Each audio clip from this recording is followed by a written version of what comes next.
Hi అండి, అందరికీ welcome back to our channel. చూసినారా, నా మొహం వెలిగిపోతుంది. మీకు ఇప్పటికే అర్థమై ఉంటుంది. ఎందుకంటే యూట్యూబ్ నుంచి నాకు సెకండ్ పేమెంట్ వచ్చేసింది అనమాట. ఫస్ట్ పేమెంట్ అప్పుడైతే వీడియో అంటే మనీ చూపించలేదు, ఖాళీ కొన్ని విషయాలు చెప్తూ వీడియో తీశాను. ఇప్పుడు సెకండ్ పేమెంట్కి ఇంకొన్ని విషయాలు చెప్తూ వీడియో అయితే తీసేద్దాం అనుకున్నాను. ఏటీఎంకి వెళ్ళి మనీ అయితే తీసుకొచ్చేసాను. చూసారా, నా ఫేస్ అయితే ఎంత హ్యాపీ అంటే, నేను ఇంతకుముందు ఏమనుకునేదాన్ని, మనకి శాలరీ వస్తే మనం యూట్యూబ్లో సక్సెస్ అయినట్టు అనుకున్నాము. కానీ అంతకంటే హ్యాపీ విషయం ఏంటంటే, మీరందరూ పెట్టే కామెంట్స్ అండి, చాలా హ్యాపీ అనిపిస్తుంది. ఏటీఎంకి వెళ్ళాను. ఫస్ట్ శాలరీ అయితే నేను చేతికి క్యాష్ తీసుకోలేదు, కానీ సెకండ్ శాలరీ తీసుకొచ్చుకున్నాను. ఫస్ట్ వీడియో చేశాను, కానీ మనీ ఏమీ చూపించలేదు.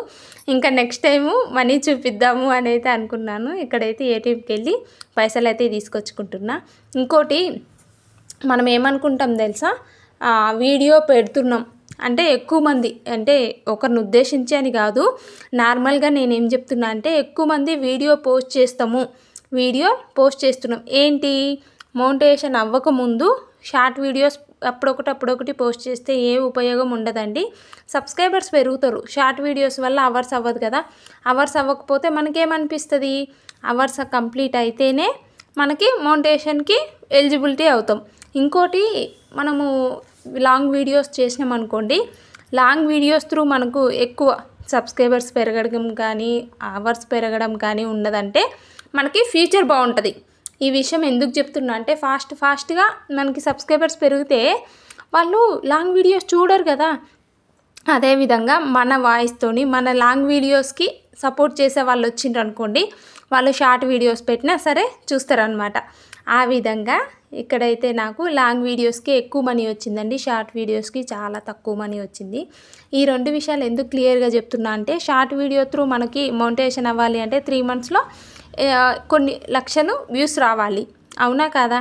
అలా రాకపోతే ఏంటంటే, ఆ 3 monthsకి ముందు అయినవి అవన్నీ మైనస్ అవుతాయి కదా వ్యూస్. అలా కాకుండా వీళ్ళు బట్టి మీరు లాంగ్ వీడియోస్ ప్లాన్ చేసుకోండి. లాంగ్ వీడియోస్ ప్లాన్ చేసుకున్నారంటే, పెట్టంగానే వీడియో పోకపోయినా, ఒకవేళ వీడియో 4 రోజులకి కొంచెం రీచ్ అవ్వచ్చు, వారానికి రీచ్ అవ్వచ్చు, అట్లా అనమాట. స్టార్టింగ్ అయితే నాకు పెట్టినప్పుడు వీడియో ఏం పోలేదు, మళ్ళీ 10 days తర్వాత ఆ వీడియో చాలా ఎక్కువ పోయిందనమాట. అది వీడియో 3 లక్షల పైన చూసారనమాట, లాంగ్ వీడియో. ఇంకోటి ఏంటంటే, నేను లాంగ్ వీడియో పెట్టడం వ్యూస్ వస్తుందా రాలేదా అని అయితే ఎక్కువ ఆలోచించట్లేదు. ఇంకా లాంగ్ వీడియో చెయ్యాలి అంతే. లాంగ్ వీడియోతో మనకి తక్కువ సబ్స్క్రైబర్స్ వచ్చినా సరే మనకి ఫ్యూచర్ బాగుంటుంది. మనం వేసే బిల్డింగ్ స్టార్టింగే. ఇప్పుడు షార్ట్ వీడియోస్ లేదంటే లైవ్ వల్ల వచ్చిన సబ్స్క్రైబర్స్ మనకి లాంగ్ వీడియో చూడడానికి ఇష్టపడరు కదా. వాస్తవాన్ని ప్రకారం ఇలా చెప్తున్నాను ఏమనుకోండి, వీలు చూసుకొని లాంగ్ వీడియోస్ పోస్ట్ చేసుకోండి. మీకు ఈ రోజుటికి ఇప్పటికిప్పుడు మీకు ఎక్కువ ప్రాఫిట్ రాకపోయినా లాంగ్ వీడియో వల్ల చాలా మంచి యూజ్ ఉంటుంది. అదే లాంగ్ వీడియో కొంచెం రీచ్ అయిందనుకోండి, లాంగ్ వీడియోస్ కూడా సబ్స్క్రైబర్స్ పెరుగుతారు. అది నేను నెక్స్ట్ వీడియోలో చూపిస్తాను మీకు. షార్ట్ వీడియోస్లో ఎంత మనీ పడుతుంది, ఇంకోటి లాంగ్ వీడియోస్లో ఎంత మనీ పడుతుంది అనేది కూడా చూపిస్తాను. ఇంకోటి ఏంటంటే, మా వారి శాలరీ 10 అయితే ఇప్పుడు నా శాలరీ 9 అనమాట. చూసారా, మా వారి శాలరీ 10, ఇప్పుడు నా శాలరీ ఎంత, 9. అది ఏంటి ఎంత అనేది కూడా నేను చెప్తాను అనమాట. చూసారా, 9 తక్కువ, మా వారు 9 ఎక్కువ. నేను ఒక్క స్టెప్ ఎక్కాను అనమాట. ఒక్క స్టెప్ ఎక్కిన ఇంత హ్యాపీ అంటే, ఒకరు సపోర్ట్ ఏమి ఉండదు. ఇప్పుడు వీడియో తీసుకోవాలన్నా నాకు నేనే వీడియో ప్లాన్ చేసుకోవాలి, మాట్లాడాలి. ఇంకోటి ఏంటంటే, ఏం వీడియో పోస్ట్ చేయాలి, ఏ టైం పోస్ట్ చేయాలి, ఇవి కూడా నేనే అన్నీ చూసుకోవాలన్నమాట. ఎడిటింగ్ కావచ్చు, వీడియో తీయడం కావచ్చు. ఇంకోటి ఏంటంటే, మా ఇద్దరు పిల్లలకి అంటే ఎక్కువ చెప్పనులేండి, నేనే అన్ని వీడియోస్ తీసుకుంటాను. ఇంక ఇట్లా 1 by 1 స్టెప్. ఒకవేళ ఏం తెలియకపోయినా పర్వాలేదు, ఒక్కొక్కటి తెలుసుకుంటూ ముందుకెళ్ళాం అనుకోండి, ఒకటి సపోర్ట్తో ముందుకెళ్ళడానికి ఫాస్ట్గా వెళ్తాము. కానీ మనకేం తెలియదు కదా. ఒకవేళ వాళ్ళ సపోర్ట్ వదిలేశారనుకోండి, మనం అప్పుడు ఇబ్బంది పడాలి. అలా చేయకండి. అలా కాకుండా మనం ప్రతిదీ తెలుసుకుంటూ, నిదానమైన పర్వాలేదు, ఏం అవ్వదు, నిదానమైన ఏం కాదు, ఇలా మనకు కూడా మనీ రావాలి అందరికీ.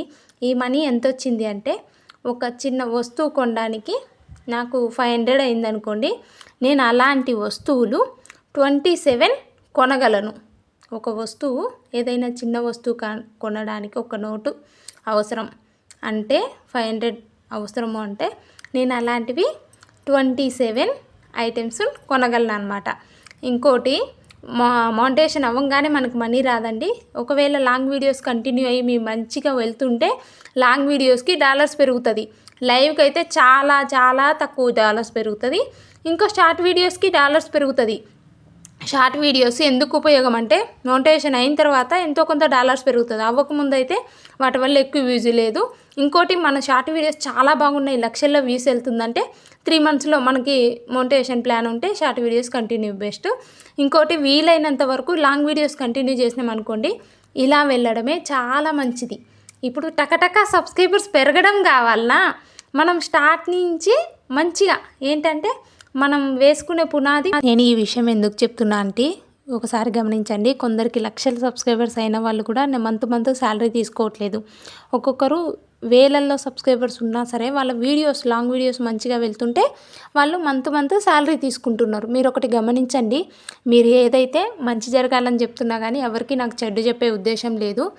ఎవరైనా పర్వాలేదు, నాకు సపోర్ట్ ఇంతగానం సపోర్ట్ చేసే వాళ్ళకు, ఒకవేళ నా వీడియోస్ చూసే వాళ్ళకి అందరికీ ఉపయోగపడేలాగా నేను ఆలోచిస్తున్నా. Thank you for watching. Bye bye.